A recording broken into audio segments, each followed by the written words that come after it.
मेरी जीजियों, तुम्हारा काम ना चल रहा हो, व्यापार ना चल रहा हो, बहुत कर्जे में लदालूम हो गए हो, बहुत तकलीफ की ज़िंदगी चल रही है, ना मान मिल रहा है, ना सम्मान मिल रहा है, ना आदर मिल रहा है, ना ही कोई कदर करता है, और ना ही जगह जगह की ठोकर खा खा कर थक गए हो, तो निवेदन है, एक बेलपत्र, एक कनेर का फूल, एक दुर्वा, एक चावल का दाना, और वो चावल का दाना भी लाल चंदन में भींगा हुआ। जलाधारी का मुख होता है उत्तर की ओर, आप दक्षिण की ओर आराम से बैठो, श्री शिवाय नमस्तुभ्यम बोलकर, अपना नाम गोत्र बोलकर, अपनी कामना कर कर, एक बेलपत्र, एक कनेर का पुष्प, एक दुर्वा, एक चावल का दाना जिसको तुमने लाल चंदन से भिगोया है, वो शिवलिंग पर उत्तर की ओर मुख कर कर दक्षिण में बैठकर बाबा को सोमवार कि सोमवार प्रदोष काल में, मतलब शाम का जो सूर्य डूबने का जो समय होता है, बस उसी प्रदोष काल के अंतर्गत यदि घी का दीप जलाकर बाबा को अगर एक बेलपत्री, कनेर का पुष्प, दुर्वा और लाल चावल चंदन का अगर चढ़ाना प्रारंभ कर दिया, 5 या 6 सोमवार निकलेंगे, धीरे धीरे मेरा बाबा तुम्हारा हाथ पकड़कर तुम्हें मंजिल तक छोड़ना प्रारंभ। नहीं चल रहा व्यापार, नहीं चल रही फैक्ट्री, नहीं चल रही दुकान, बहुत तकलीफ की जिंदगी है, कोई पैसे खाकर भाग गया, नहीं दे रहा, कर्जे में डूब गए, तकलीफ में आ गए, कैसी भी समस्या है उसमें शिव की शरणागति आपको सुख देगी। आडंबर में नहीं जाना, कोई कहे मैं तुम्हारे पैसे निकलवा दूंगा, कोई के मैं ये कर दूंगा, कोई के मैं वो कर दूंगा, फालतू की बात, ये सब व्यर्थ है। अपन ने किसी को पैसा दिया है तो अपना पैसा अपने को लाना पड़ेगा, कर्जा अपन ने किया है तो उस कर्जे को भी अपने को ही भरना पड़ेगा, तो मेहनत भी तुम्हें खुद करना पड़ेगा, जल भी तुम्हें खुद चढ़ाना पड़ेगा। बहन बेटी को दिया तो दान दिया।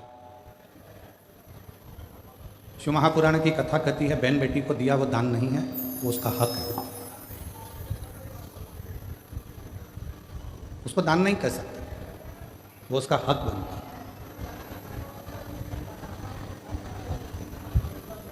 कोई कहता है कि हमने हमारे परिवार के व्यक्ति को दिया, दान दिया, वो दान नहीं कहलाता। दान की परिभाषा किसको कही गई कि परिवार के अंदर कोई दूसरा व्यक्ति है, मान लो कोई रिश्तेदार है और उसका बच्चा पढ़ना चाहता है, शिक्षा अध्ययन करना चाहता है, उसको चिकित्सा की जरूरत है, आपने उसके लिए कोई सहयोग करा, वो दान की गिनती में आएगा, उसको दान कहा जाएगा कि वो। अब ऐसे तो लोग कह देते हैं कि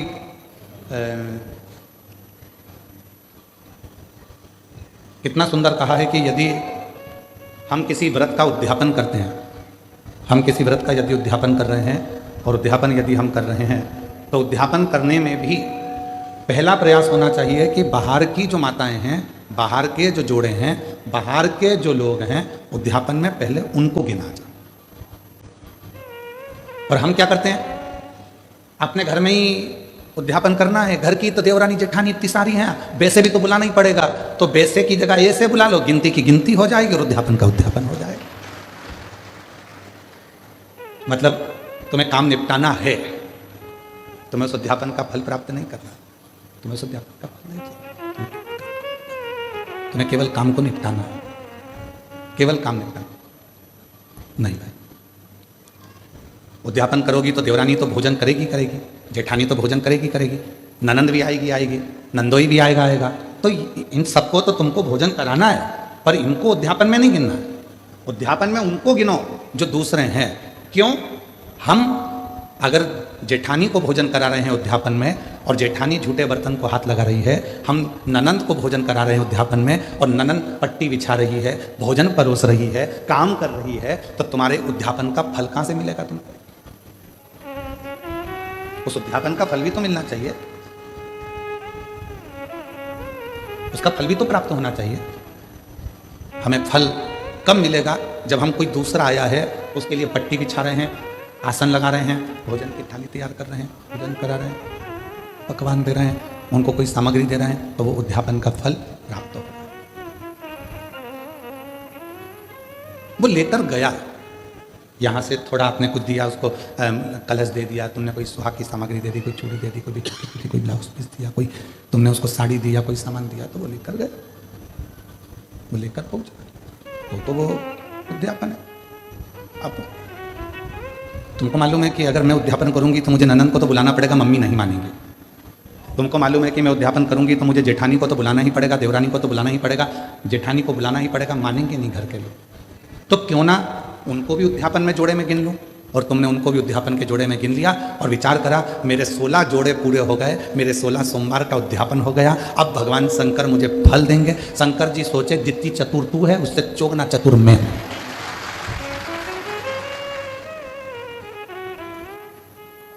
कर वापिस उद्यापन, फिर वापिस कर 16 सोमवार, वापिस 16 सोमवार, वापिस उद्यापन कर, वापिस व्रत कर, वापिस कर। पशुपति व्रत किस किसने करे? हाथ उठाओ। पशुपति व्रत जिस जिसने करे पशुपति व्रत को, पशुपति व्रत जिस जिसने भी करे हाथ उठाओ जरा। हाँ ठीक है, रखिए, प्रणाम। हम भी करेंगे, ठीक है, हम भी हाथ उठाओ, हमने भी करा। और हमारी धर्म पत्नी, ऐसा कोई महीना नहीं जाता होगा जिस महीने में एक बार पूरे 5 पशुपति व्रत नहीं कर लेती है। उसका नियम है, वो व्रत महीना 2 महीना में, 2 महीना 3 महीना में पशुपति व्रत करती रहती। पशुपति व्रत में कई माताएं करती है। गुरुजी आपने कहा कि आखिरी में जिस दिन पशुपति व्रत का उद्यापन होता है उस दिन एक श्रीफल भगवान शंकर को भेंट के साथ में चढ़ा देना चाहिए, भेंट के साथ में रख देना चाहिए। इसका मतलब क्या है? इसका महत्व क्या है? इसका मतलब क्या होगा? इसका महत्व क्या होगा? तो वो पशुपति नाथ है, उसको पशुपति नाथ कहते हैं। और वो पशुपति नाथ है। पूरे 5 व्रत में हमने मान लो कोई गलती करी हो, 5 व्रत में हमने भगवान को शीश नहीं झुकाया हो, 5 व्रत में हमने भगवान को नमन ना करा हो, तो ये जो श्रीफल है, जो ये श्रीफल, जो ये नारियल है, ये शीश का काम करता है। नारियल शीश का काम करता है। और ये श्रीफल नारियल हम भगवान शंकर को देते हैं। ये श्रीफल नारियल प्रदान करते हैं। शंभु शंभु शंभु शंभु शंभु। ये नारियल शीश का काम करता है। हे प्रभु, हो सकता है कि मैंने अपना शीश आपके चरणों में नहीं नवाया हो सकता है, हो सकता है मैंने गलती करी, मैं आपके चरणों में शीश, इसलिए मैंने ये शीश रूपी नारियल, मैंने ये अपना मस्तक, शंभो शंभो, मैंने अपना ये मस्तक, अपना ये शीश आपके चरणों को नमन करने के लिए दिया। ये आपके चरणों में मैंने छोड़ दिया और अब सौंप दिया इस जीवन का सब भार तुम्हारे हाथों में। अब सौंप दिया इस जीवन का सब भार तुम्हारे हाथों में, है हार तुम्हारे हाथों में और जीत तुम्हारे हाथों में, है हार तुम्हारे हाथों में और जीत तुम्हारे हाथों में। भार हमने उस परमात्मा के चरणों में सौंप दिया। श्रीफल देना मतलब परमात्मा के चरणों में सब कुछ सौंप देना, उनके चरणों में छोड़ देना।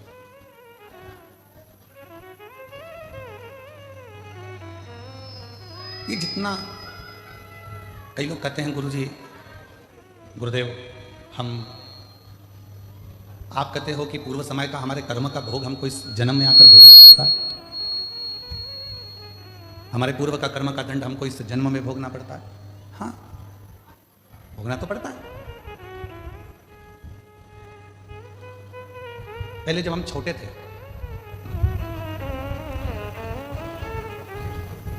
बहुत ज़्यादा छोटे थे, तो नवरात्रि में कन्या भोजन करने जाती थी तो उनके साथ हम लंगूर भी जाते थे। अब यहाँ पर कई जीजाउन बैठे होंगे, कई लड़के बैठे होंगे, वो भी बचपन में चले जाते होंगे। भले वो नहीं कह रहे तो क्या हुआ, पर हम तो कह रहे हैं ना, हमारी कथा तो हमको सुनाने में क्या दिक्कत। उनको शर्म आती होगी कि हमने क्या कन्या भोज में कन्या के साथ बैठकर भोजन कर, हमने तो किया। पर जिन जिन के यहाँ भोजन करने जाते थे वो आंटी इतनी चतुर होती थी ना,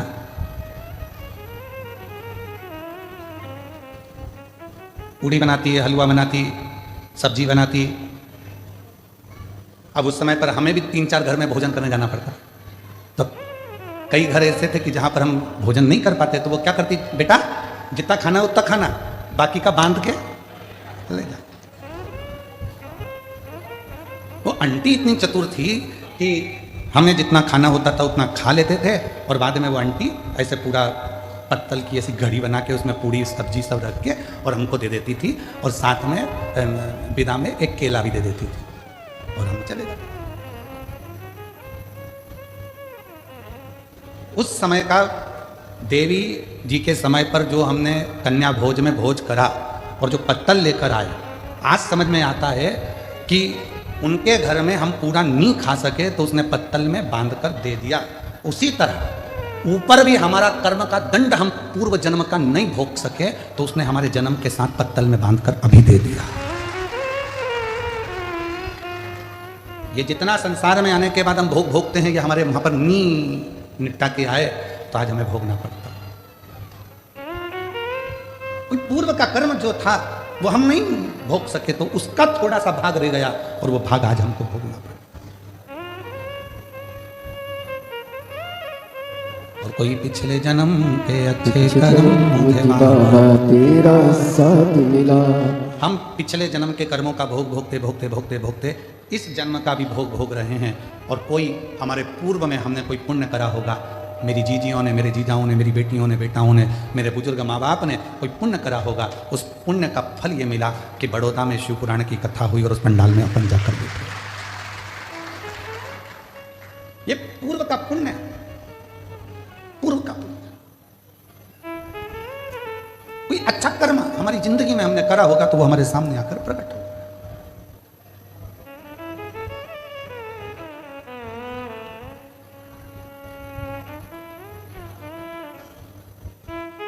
किसी ने पूछा गुरुजी बहू कौन से कर्म से मिलती है? हमने कहा गाय को रोटी खिलाने से। अच्छा, हाँ, पूर्व जन्म में गाय तुम्हारे दरवाजे पर आती थी, तुम्हारे दरवाजे पर खड़ी रहती थी रोटी के लिए, तुम रोटी लाकर देती थी, वो खा लेती थी। दूसरी बार फिर आती थी, तुम रोटी नहीं देती थी, घर के लोग कहते थे अभी तो दी थी, अभी तो दी थी, और उसको डंडा उठाकर चिल्लाकर भगा देते। बस वो ही गाय तेरे घर बहू बन के आई। सुबह की चाय दे देती है बहुत अच्छे से, दिन की मांग के दे, मांग के। अरे मम्मी अब भी तो पीछे तुमने, सबकी चाय बनाऊंगी तो क्या तुम्हारी भी बनाऊंगी? ये तो अब भी सर्विस से आए, नौकरी से आए, इनकी बनाऊं कि तुम्हारी बनाऊं? बस अगर उस समय पर रोटी 2 बार भी दे देती तो 2 बार चाय भी मिल जाती है। पूर्व कर्म, पिछला हिसाब बराबर।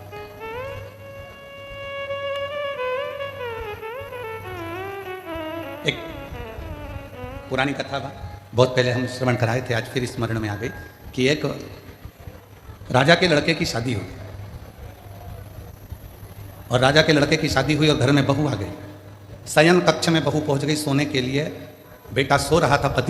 पत्नी ने उस राजा के लड़के की तलवार जो निकाली म्यान में से, म्यान इतनी सुंदर है, इतनी सुंदर म्यान, और म्यान में से जैसे उसने सोचा कि म्यान इतनी सुंदर है तो तलवार कितनी सुंदर होगी, जो तलवार निकाली और तलवार की चमक के कारण वो हाथ से छूट गई और राजा का बेटा जिससे उसकी शादी हुई थी वो मर गया। तलवार छूट गई, उसी के ऊपर गिरी और उसका गला कट गया, वो मर गया। उस बहू ने विचार करा कि मुझे मृत्यु दंड मिलेगा, राजा का इकलौता लड़का है। उसने उस राजा के लड़के को खींचा, तुलसी के क्यारे के पीछे ले जाकर उसको पटका और कक्ष में चली गई। सवेरे सवेरे मंदिर में पंडित जी पूजन करने आए और वो चिल्ला चिल्ला कर आवाज लगाने लगी, हाय मेरे पति को मार दिया इस पंडित ने, ये पंडित ने मेरे पति को मार दिया, चिल्ला चिल्ला कर आवाज। राजा के दूत आ गए, पंडित जी को पकड़ कर ले गए, अंतिम संस्कार किया बेटे का। अब दंड देने की बारी आई। राजा ने कहा कि अब इसको दंड सुनाना है, पर इस पंडित ने, इस ब्राह्मण ने मेरे घर के मंदिर की बहुत सेवा की, इसने मेरे बेटे को क्यों मारा वो पता नहीं। पंडित जी हाथ जोड़कर बोले, महाराज मैंने आपके बेटे को नहीं मारा, मैं सत्य बोल रहा हूं, मेरी बात पर विश्वास तो करो। कोई नहीं सुना। आखिरी में राजा ने सोचा कि पंडित को मृत्यु दंड नहीं देंगे, जिस हाथ से पंडित ने मेरे बेटे को मारा है उसका हाथ काट दिया जाए। उसका हाथ काट दिया, एक हाथ का रह गया। अब पंडित जी ने मन में सोचा कि मैंने कौन सा पाप करा था ऐसा जो मेरा एक हाथ कट गया। गुरु के पास जाऊंगा, अपने गुरु जी से पूछूंगा कि मैंने पाप कौन सा करा। पंडित जी पहुंच गए अपने गुरु जी के पास में, और जो गए गुरु जी के पास में तो गुरु जी तो घर में नहीं थे, उनकी धर्म पत्नी थी। जैसे ही दरवाजा बजाया, गुरुजी गुरुजी गुरुजी, इतने में पत्नी दौड़ कर आई। कौन गुरुजी? ना जाने कहां से आ जाते हैं चिल्लाने के लिए। मेरे गुरुजी यहीं रहते थे। हाँ, कहीं पर पड़ा होगा तेरा गुरु, चल निकल यहां से। पत्नी चिल्लाकर दौड़ी। पंडित जी चले गए। फिर इंतजार करें मेरे गुरु आएंगे, और गुरुजी आए। दरवाजा बजाया, पत्नी कहीं गई थी, दरवाजा खोला गुरुजी ने। गुरुजी, हाँ बेटा तुम, ये तेरा हाथ कैसे कट गया? वही तो पूछने आया हूं गुरुजी कि मैंने कौन सा पाप करा था जो मेरा हाथ कट गया? मैंने तो राजा के लड़के को मारा भी नहीं, और मुझे ये दंड मिल गया। पर गुरुजी मैं इस सब बात में पूछूंगा, पहले मेरा एक प्रश्न है उसका उत्तर दीजिए। गुरुजी ने पूछा, कौन सा प्रश्न? गुरुजी, मैं सुबह आया था, दरवाजा बजाया था, आपकी धर्मपत्नी ने मुझे खूब गाली सुनाई और आपको भी सुनाई। मेरा कर्म दंड बाद में बताना, पहले ये बताओ कि आपका पूर्व का कौन सा कर्म था जो ऐसी मिली है? ये मिली आपको, आप तो इतने विद्वान पंडित जी, इतने विद्वान गुरुजी, और आपकी पत्नी ऐसी मिली है। तब गुरुजी ने कहा, देख बेटा, ये मेरे पूर्व जन्म की बात है। पूर्व जन्म में ये गधी थी, मैं कौवा था। इस गधी की पीठ पर वजन ढोते ढोते ढोते ढोते घाव हो गया। घाव के कारण एक फोड़ा हो गया था। मैं कौवा उड़कर आता था, इसकी पीठ पर बैठकर इसके घाव को खरोदता था। घाव खरोदते खरोदते वो गधी इतनी परेशान हो गई कि मुझे, मेरे कारणवश वो भागकर हरिद्वार चली गई। मैं उसको ढूंढता ढूंढता कौवे की योनि में हरिद्वार पहुंच गया, और फिर वो गधी मिल गई। मैंने फिर उसकी पीठ को खरोदा, वो दौड़कर गंगा जी में कूद गई। मैं भी गंगा में कूद गया, मर गए। मरे तो मैं इसका पति बना और ये मेरी पत्नी बनी। उस समय पर मैं अपनी चोंच से इसको खरोदता था, अब ये अपनी चोंच से मुझे खरोद, अभी अपनी चोंच से मुझे खरोद रही। गुरुजी, ये तो मैंने सुना, पर मेरा हाथ क्यों कटा? मैंने कौन सा कर्म करा? तो कहा, पूर्व समय में तुम एक संत थे, बैठे थे, तुमने नियम लिया था कि मैं सत्य बोलूंगा और सत्य के सिवा कुछ नहीं बोलूंगा। सत्य बोलने का नियम लेकर तुम बैठ गए, और उसी समय पर एक कसाई के हाथ से गाय छूट कर भागी। तुम तब कर रहे थे, गाय तुम्हारे सामने से निकल गई। कसाई ने आकर तुमसे पूछा, तुमने मेरी गाय देखी है? तुम्हें सत्य बोलना था, तो तुम तप में लगे थे, तुम झूठ नहीं बोल सकते थे, इसलिए तुमने अपने हाथ का इशारा उस गाय की ओर कर दिया। कसाई गया, गाय पकड़ी, उसको मार दिया। जो कसाई था वो राजा का लड़का बना, जो गाय थी वो बहू बनी, और उस कसाई ने उस गाय को काटा था तो उस बहू के हाथ से तलवार छूटी, और वो कसाई जो राजा का लड़का बना था उसको कटना पड़ा। और तूने हाथ का इशारा कर कर बताया था गाय का स्थान, इसलिए तेरा यह हाथ कटा है, इसलिए तेरा हाथ। कोई पूर्व का कर्म हमारा ऐसा होता है जिसको हमें भोगना होता। कई लोग कहते हैं हम मंदिर जाते हैं, इसके बाद भी हमें दुख पीछा नहीं छोड़ता, हम भगवान का भजन करते हैं फिर भी दुख पीछा नहीं छोड़ता। हमारा पूर्व का हम जो कर कर आए हैं, वो तो हम जो वहां पर भोजन नहीं कर पाए तो पत्तल बांध कर लाए हैं, वो तो खाना पड़ेगा। वो तो लाए हो ना बांध कर, तो उसको तो भोगना ही है। पर कुछ अच्छे कर्म कर कर, जब हम कुछ अच्छा कर्म करना प्रारंभ करते हैं तो हमारा कर्म श्रेष्ठ होते चले जाता।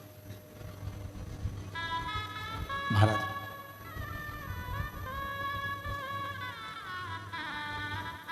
कोई पिछले जन्म के अच्छे कर्म मुझे बाबा तेरा साथ मिला, कोई पिछले जन्म के अच्छे कर्म मुझे बाबा तेरा साथ मिला।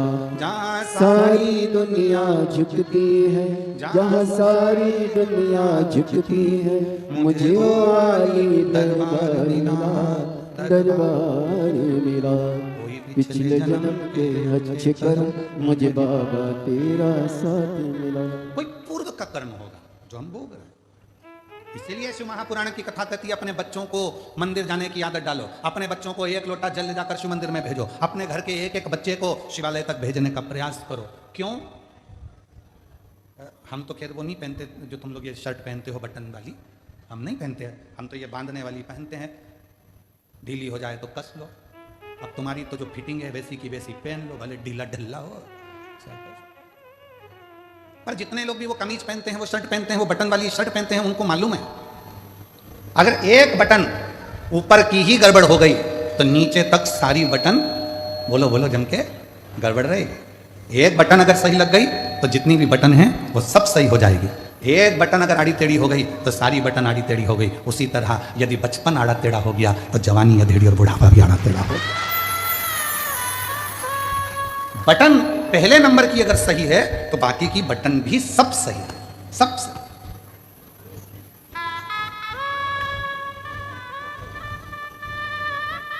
दर्जी जब कपड़े सिलता है, आप लोगों की शर्ट बनाता है, तो दर्जी कितना चतुर होता है जरा विचार करिएगा कि वो दर्जी जेब लगाता है ना तो लेफ्ट में लगाता है। कहाँ लगाता है? लेफ्ट, उल्टी साइड, क्योंकि उसको मालूम है हार्ट इधर ही है, दिल इधर ही है। उसने जेब क्यों लगाई? किसी दर्जी से पूछना कि ये जेब क्यों लगाई तूने? तो कहा पैसा रखना है तो नीचे की जेब में रखना, मोबाइल रखना है तो नीचे की जेब में रखना, और अगर कभी जिंदगी में भगवान का प्रसाद मिल जाए, बेलपत्र मिल जाए तो दिल के पास रखना, हार्ट के, दिल के पास। इसलिए उसने जेब भी, एक दर्जी भी अगर जेब लगा रहा है शर्ट में तो उल्टी साइड पर लगा रहा है जहां हार्ट है, जहां दिल है, क्योंकि उसको मालूम है भगवान का प्रसाद जितना दिल के करीब में होता है उतना हार्ट आनंदमय रहता है।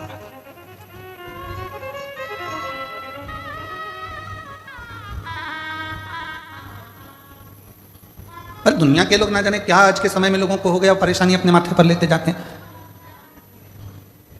जरा जरा से बच्चे कह देते हैं मैं पढ़ाई से परेशान हूं। लड़कों से पूछो तो, उनकी माओं से पूछो तो कि बच्चों के विवाह से परेशान हूं। पति से पूछो तो कि पत्नी से परेशान हूं।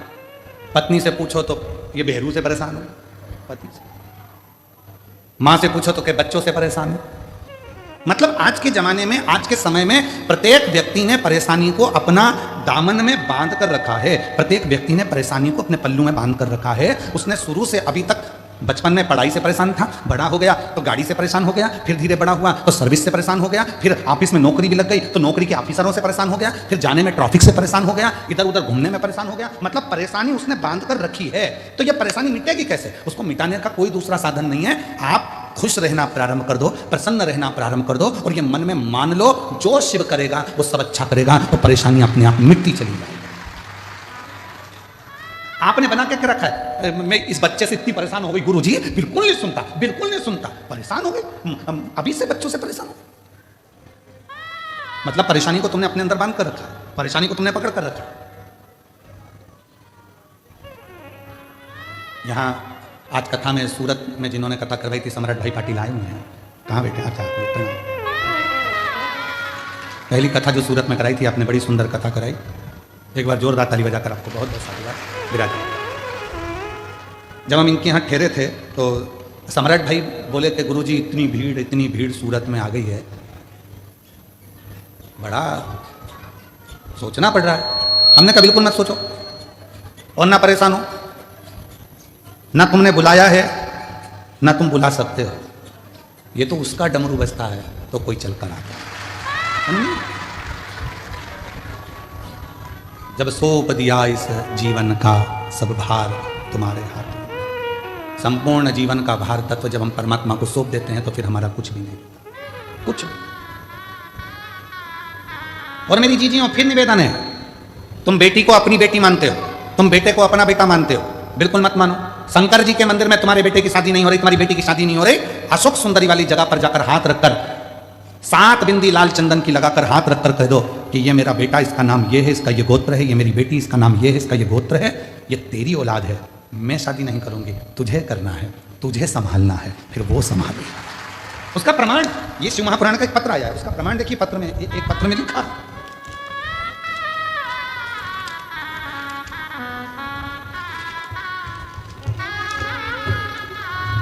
पत्र में लिखा, सीमा दिलीप धकाते, प्लाट नंबर 296, द्वारकेश नगर, सूरत,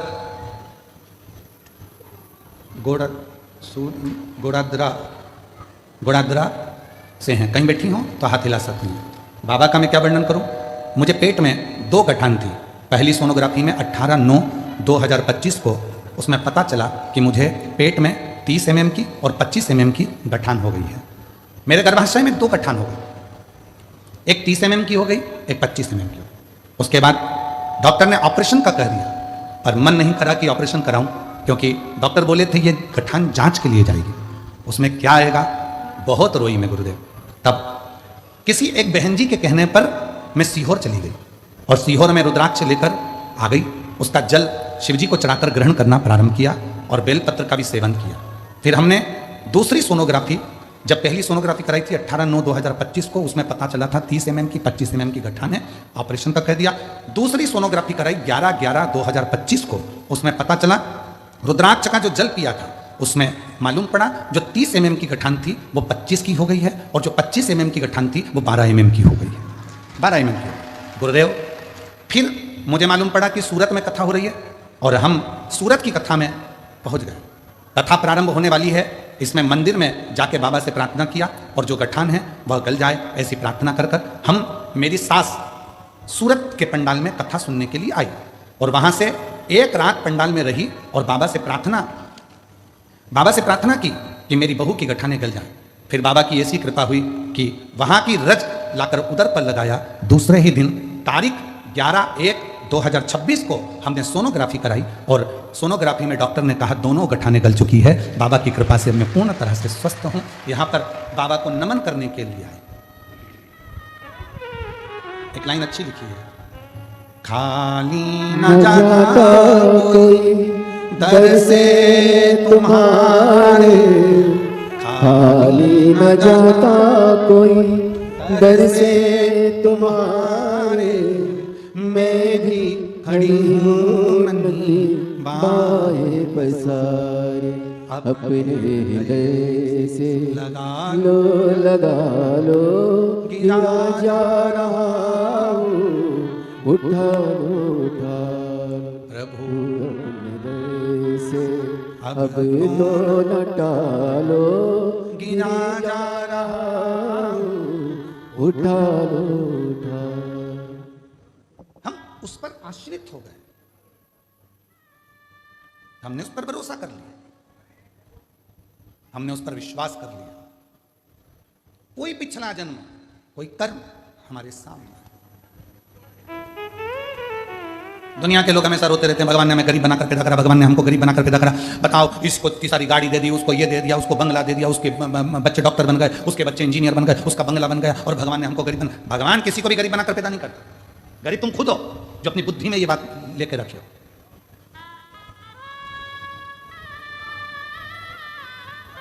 हम ढलना नहीं सीख रहे।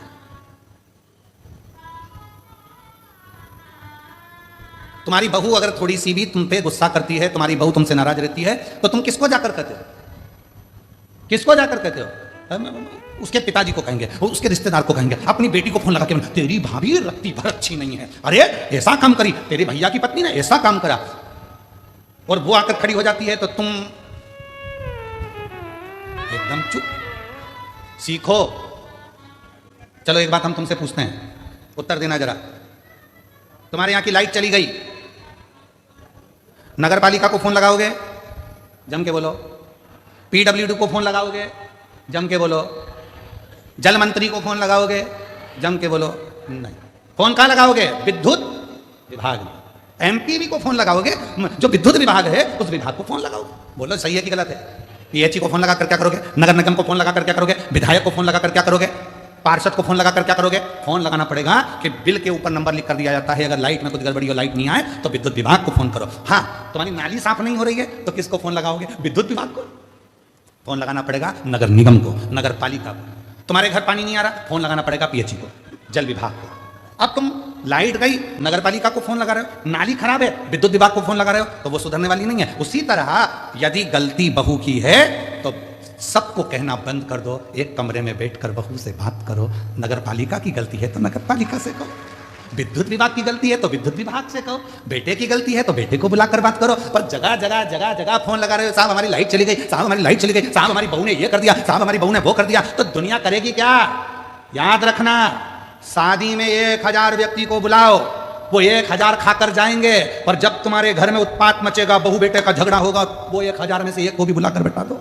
जो तुम्हारे यहाँ 200 की 500 की थाली खाकर गए हैं, प्लेट निपटा कर गए हैं, गाजर का हलवा, चम्मक लड्डू, कुल्फी, गुड़िया का बाल, सब खा के चले गए, अब घर में धमाल मच रहा है, मैं मेरे मामा जी को बुलाता हूँ, अभी बताता हूँ, उसके रिश्तेदार को बुलाता हूँ, अभी बताता हूँ, सब फोन लगाते रहना, कुछ नहीं होगा, कोई नहीं आएगा, आखिरी में तुम्हारा झगड़ा तुमको ही मिटाना पड़ेगा। इसलिए नगर पालिका की गलती है तो नगर पालिका से कहो, विद्युत विभाग की गलती है तो विद्युत विभाग से कहो, उसी तरह बेटे की गलती है बेटे को कमरे में बुला समझाओ, बहू की गलती है बहू से कहो। अब बहू की बात पड़ोसन से करी, अड़ोसन से करी, धड़ोसन से करी, जो घर में मिलने आए, मौसी आए उससे, नानी आए उससे, सबसे कहती फिर रही है और सोचे कि नगर पालिका का काम विद्युत विभाग करेगा, बिल्कुल नहीं करेगा। समझ में तो आ रही है ना कथा?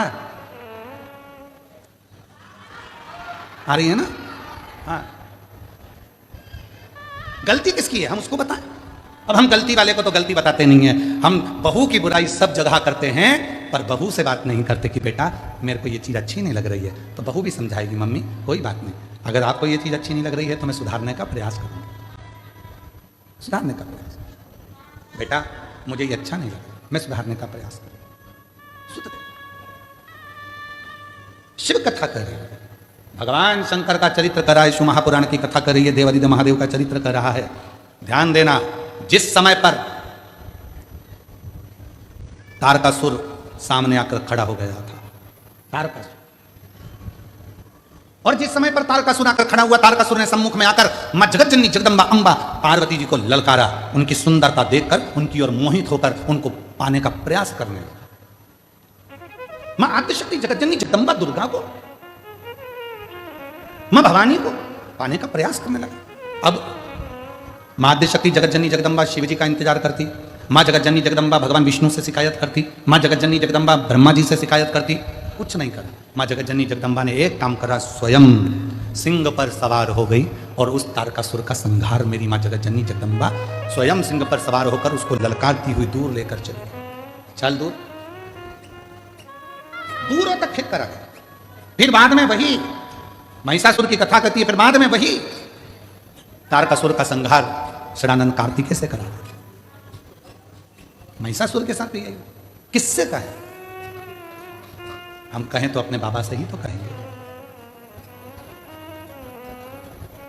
और तेरा ही दिया मैंने खाया पिया है, तेरा शुक्रिया है, तेरा शुक्रिया है, मुझे भोले बाबा बहुत दे दिया है, तेरा शुक्रिया है, तेरा शुक्रिया। हम कहें तो किससे? एक पत्र है, अच्छा है, देखिए। गुरुजी, मेरा नाम अनीता है, मैं बड़ौदा गुजरात में रहती हूँ। मेरी बेटी को ऑटिज्म एक बीमारी होती है जिसमें दिमाग विकास नहीं कर पाता, बहुत कम दिमाग होता है, हाइपर हो जाती है, सामान फेंक देती है, सामान तोड़ देती है, उसके हाथ में जो आता है वो फेंक देती है, तोड़ फोड़ कर देती है। कोई समझ में नहीं आया, डॉक्टर ने कहा कि ये ऐसी कैसी ही रहे, ना खुद से खाना खा पाती थी और ना स्वयं जल पी पाती थी, शुद्ध नहीं थी, कहाँ क्या करना है इसकी भी उसको सुध नहीं रहती थी। एक ऑटिज्म बीमारी, कहीं बैठी हो बेटी, अगर आए हो, मेरा नाम अनीता है, मैं बड़ौदा की रहने वाली हूँ, कहीं बैठी हो तो आ सकती हैं बेलपत्र लेने के लिए। उसमें उसे शुद्ध नहीं रहती, ना वो खुद खाना खा सकती है, ना पानी पी सकती है, तोड़ फोड़ करती है, हाइपर है, समझ में नहीं आता था क्या करें। तब डॉक्टरों का खूब इलाज कराया पर कोई उसका हल नहीं निकला। डॉक्टर क्या करते थे, नींद की दवा दे देते थे, वो सोती रहती थी, पड़ी रहती थी, हम बड़े दुखी रहते थे। फिर मुझे किसी ने आपकी कथा के बारे में बताया, मैंने आपकी कथा सुनी जिसमें आपने रुद्राक्ष के जल का वर्णन किया था। फिर हमने सीहोर में रुद्राक्ष मंगाया और उसका जल पिलाना शुरू किया और आपकी कथा सुनना प्रारंभ किया। तब से मेरी बेटी थोड़ी शांत हो गई, स्वयं अपना काम करने लगी। और गुरुजी, बाबा की ऐसी कृपा है कि अब वो कथा भी सुनती है और बैठती उठती, अपना खाती और अपना कार्य कर लेती है। ये शिव की ऑटिज्म की बीमारी जिसमें उसकी सुध नहीं है, जिसमें उसका विवेक काम नहीं करता, ना भोजन कर सकती है, ना पानी पी सकती है, गंदगी का भी स्मरण नहीं आता, कहां मलमूत्र का त्याग करना स्मरण नहीं रहता। सारे डॉक्टरों का इलाज करा लिया पर कह दिया गया कि ये कभी ठीक नहीं होगी, हाइपर हो जाती, सामान तोड़ देती, फेंक देती। तब शिव पर भरोसा कर कर सीहोर से रुद्राक्ष मंगाकर उसका पानी गलाकर शिव को चढ़ाकर देना प्रारंभ करा। आज मेरी बेटी में सुधार है और बाबा की कृपा से अब उसका हालत भी सुधरी है और शिव की कृपा से कथा सुनने के लिए भी आती है और कथा सुनती भी है। ये शिव की बात, इसको शिव की।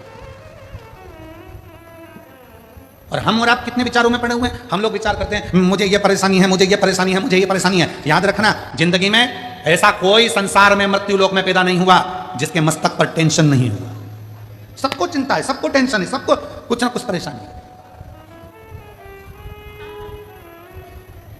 पर क्या करें, किसको करें? अपनी समस्या का हल अपने को करना है। हमने पहले भी एक बात कही थी, आज फिर कह रहे हैं। इधर एक माता जी बैठी हैं, उनको बहुत तेज छींक आ रही है। मैं इधर वाले भैया जी से कहूं कि छींक दो, तो उनकी छींक इधर वाला छींक सकता है क्या? बोलो, जम के बोलो जरा। चलो ठीक है। इधर एक दादाजी बैठे हैं, मैं उनको खांसी आ रही बहुत तेज, और मैं उनसे कहता हूं तुम मत खांसना, पड़ोसन खांसेगी। खांसने से काम चल जाएगा क्या? जम के बोलो, नहीं। अपनी बटन अपने को खुद लगाना है, अपनी खांसी अपने को खुद खांसना है, अपनी छींक अपने को खुद छींकना है, अपने को पांव हाथ में खुजाल चली तो अपने को खुजालना है। अर्थात अपने पेट में दर्द हुआ तो दवाई भी अपने को खाना है। तो अपनी जिंदगी में अगर दुख आया है तो एक लोटा जल चढ़ाकर दुख को भी अपने को ही काटना है, कोई दूसरा नहीं काटेगा। संसार में कोई पैदा नहीं हुआ जो तुम्हारे दुख को काट दे। याद रखना, कहीं का महाराज तुमसे कह दे कि मेरे पास आकर बैठो मैं तुम्हारा दुख काट दूंगा, समझ लेना पक्का बेवकूफ बना रहा है, 1,00,000 2,00,000 लेके चले जाएगा।